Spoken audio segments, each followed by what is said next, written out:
Hi friends, നമുക്ക് ഇന്നത്തെ video ഇതുവരെ എൻ്റെ ചാനലിൽ നിങ്ങൾ കണ്ടിട്ടില്ലാത്ത ഒരു പുതിയ വെറൈറ്റിയാണ് കേട്ടോ.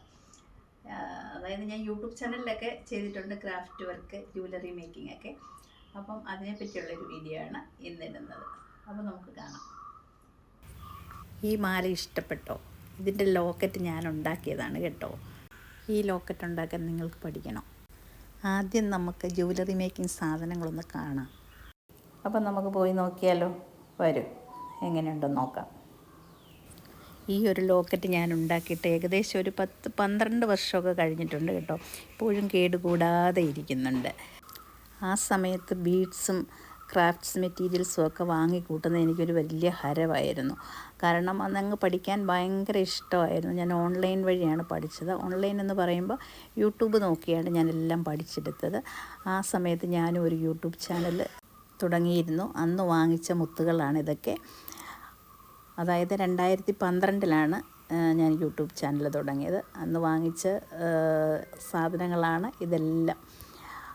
അപ്പോൾ എന്നും ഞാൻ ഇഷ്ടം പോലെ ബ്രേസ്ലെറ്റ്, മാലകൾ, കമ്മലുകളൊക്കെ ഉണ്ടാക്കി വെറുതെ ഇങ്ങനെ വയ്ക്കുക. അതൊരു ഇഷ്ടമായിരുന്നു ശരിക്കും പറഞ്ഞാൽ. എനിക്ക് പോരാത്തതിന് ഇഷ്ടം പോലെ സമയം ഉണ്ടായിരുന്നെന്നൊക്കെ. അന്ന് കുട്ടികളൊക്കെ പഠിക്കുന്ന സമയമായതുകൊണ്ട് അവർ പകൽ സ്കൂളിൽ പോയി കഴിഞ്ഞാൽ പകൽ ഇഷ്ടം പോലെ സമയമുണ്ട്. ആ സമയത്താണ് ഞാനിതെല്ലാം ഉണ്ടാക്കി വയ്ക്കുന്നത്. അന്ന് നാട്ടിലും ആയിരുന്നില്ല, ഖത്തറിലായിരുന്നു. ആ സമയത്ത് ഖത്തറിലെ ഷോപ്പിൽ നിന്നുമാണ് ഇതെല്ലാം വാങ്ങിച്ചിരുന്നത്. ഇത് കമ്മലുണ്ടാക്കാനുള്ള ഐപ്പിന്, കൊളുത്തുകൾ, ചെയിനുകൾ, അങ്ങനെ ഒരുപാട് കമ്മലിൻ്റേതും മാലയുടേതും സാധനങ്ങളൊക്കെ ഒരുപാട് വാങ്ങിച്ചിങ്ങനെ കൂട്ടുമായിരുന്നെന്ന്. ശരിക്കും പറഞ്ഞാൽ ഇതെല്ലാം ഒരു നിധി പോലെ ഞാൻ സൂക്ഷിച്ചു വെച്ചിരുന്നു. ഇപ്പോൾ വീണ്ടും എന്തോ ഒരു ഇഷ്ടങ്ങളിങ്ങനെ തോന്നുന്നു. ദിവസവും പുതിയ പുതിയ ഓരോ കാര്യങ്ങൾ പഠിക്കാനും അത് ചെയ്യാനും ഭയങ്കര ഇഷ്ടമാണ്. ഈ ഒരു മാല ഞാൻ അന്ന് ഉണ്ടാക്കിയതാണ്. ശരിക്കും പറഞ്ഞാൽ ഇതിന് 18 ലെയറിൽ ആണിത് ചെയ്തിരിക്കുന്നത്. എന്ത് സമയമെടുത്തതിനിങ്ങനെ കോർക്കാനൊക്കെ ആയിട്ടേ. അതുപോലെ ഇതാ ഈ ഒരു മാല.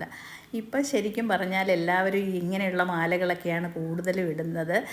അപ്പം എന്തുകൊണ്ട് വീണ്ടും ഇതൊന്നും കൂടി ഉണ്ടാക്കിക്കൂടാ എന്നുള്ളൊരു ചിന്ത വന്നു. അപ്പോഴാണ് വിചാരിച്ചത് വീണ്ടും ഒന്നും കൂടി ഇത് ഉണ്ടാക്കി നോക്കിയാലോ എന്നുള്ളൊരു തോന്നൽ വന്നത്. എല്ലാം ഇങ്ങനെ കണ്ടപ്പോൾ എനിക്ക് ഭയങ്കര ഇഷ്ടമായി. ഇത് കൊലുസ്, ബ്രേസ്ലെറ്റ് എന്തിനു വേണമെങ്കിലും ഉപയോഗിക്കാം. ഈ ഒരു മാല എനിക്ക് പോലെ ഇത് ഞാനിവിടെ വാങ്ങിച്ചൊരു മാലയാണേ. അപ്പോഴാണ് ഞാൻ വിചാരിച്ചത് എനിക്ക് ഉണ്ടാക്കാനറിയാം, പിന്നെ ഞാനെന്തിനാണ് കാശ് കൊടുത്ത് വേറെ വാങ്ങിക്കുന്നതെന്ന് വിചാരിച്ചിട്ട്. ഇത് വൈറ്റ് കളർ ഷുഗർ ബീഡ്സിൽ അന്നുണ്ടാക്കി വെച്ചിരുന്നതാണ് കേട്ടോ. അതിൻ്റെ തന്നെയാണ് ഇപ്പോൾ റെഡ് ഞാൻ ഒരെണ്ണം വാങ്ങിയത്. അതിന് ഇതിൻ്റെ ഈ റെഡിൻ്റെ കണ്ട് ലോക്കറ്റ് ഇല്ല എന്ന് മാത്രമേ ഉള്ളൂ. ഒരു ലോക്കറ്റും കൂടെ ഇട്ട് കഴിഞ്ഞാൽ വളരെ നല്ല ഭംഗിയായിരിക്കും. അതുപോലെ തന്നെ ഇത് കണ്ടോ, ഇതേപോലത്തെയൊക്കെ നമുക്കിപ്പോൾ ഇൻസ്റ്റഗ്രാമിലൊക്കെ നോക്കുമ്പോൾ ഇതേപോലുള്ള മാലകളൊക്കെ കാണാം. അപ്പോഴാണ് എനിക്ക് തോന്നിയത് ഇനി ഇത് വീണ്ടും ഇതൊക്കെ ഒന്നും കൂടി ഉണ്ടാക്കി നോക്കിയാലോ എന്നുള്ളത്. അപ്പം ഇത് കൊലുസായിട്ടൊക്കെ നമുക്ക് ഉപയോഗിക്കാൻ പറ്റിയൊരു ഡിസൈനാണ്. അതുപോലെ ബ്രേസ്ലെറ്റ് വേണമെങ്കിൽ അത് അണിയാൻ നല്ലതാണ്. കാതിലേക്ക് ലോക്കറ്റ്, ഇതൊക്കെ സിമ്പിളായിട്ടുള്ള ഒറ്റ ലെയറിലുള്ള മാലകൾ. അന്നുണ്ടാക്കിയതിൽ ഇപ്പോൾ കുറച്ച് ഐറ്റംസൊക്കെ എൻ്റെ അടുത്തുള്ളൂ. ഒരു 10-200 മാലകൾ ഉണ്ടാക്കി ഞാൻ അന്ന് ചെറിയ കുട്ടികൾക്കൊക്കെ ഇങ്ങനെ കൊടുക്കുമായിരുന്നു. ഞാൻ ഇതാ മൊണാലിസയുടെ മുത്തുകളാണ്. ഇതൊക്കെ വെച്ചിട്ട് നമുക്ക് മാലകൾ ഉണ്ടാക്കാൻ പറ്റും. അപ്പോൾ ഈ ലോക്കറ്റ് കണ്ടല്ലേ, എല്ലാവർക്കും ഇഷ്ടമായിട്ടുണ്ടാകുമെന്ന് വിചാരിക്കുന്നു. അപ്പം ഇത് പഠിക്കാൻ ആർക്കെങ്കിലും ആഗ്രഹം ഉണ്ടെന്നുണ്ടെങ്കിൽ ഇതിൻ്റെ വീഡിയോ ഞാൻ എടുത്തിട്ട് അടുത്ത ദിവസങ്ങളിൽ ഇടാം. ഓക്കെ, അപ്പം ഇതുപോലെയൊക്കെ നമ്മൾ സമയം കണ്ടെത്തി ഇങ്ങനെയൊക്കെ ചെയ്ത് കഴിയുമ്പോൾ നല്ലതായിരിക്കും. നമുക്ക് മനസ്സിനൊരു സന്തോഷമൊക്കെ കിട്ടും കേട്ടോ. അപ്പം എല്ലാവർക്കും വീഡിയോ ഇഷ്ടമായി കാണുമെന്ന് വിചാരിക്കുന്നു. ഓക്കെ, അടുത്തൊരു വീഡിയോയിൽ കാണുന്നത് വരേക്കും ബൈ.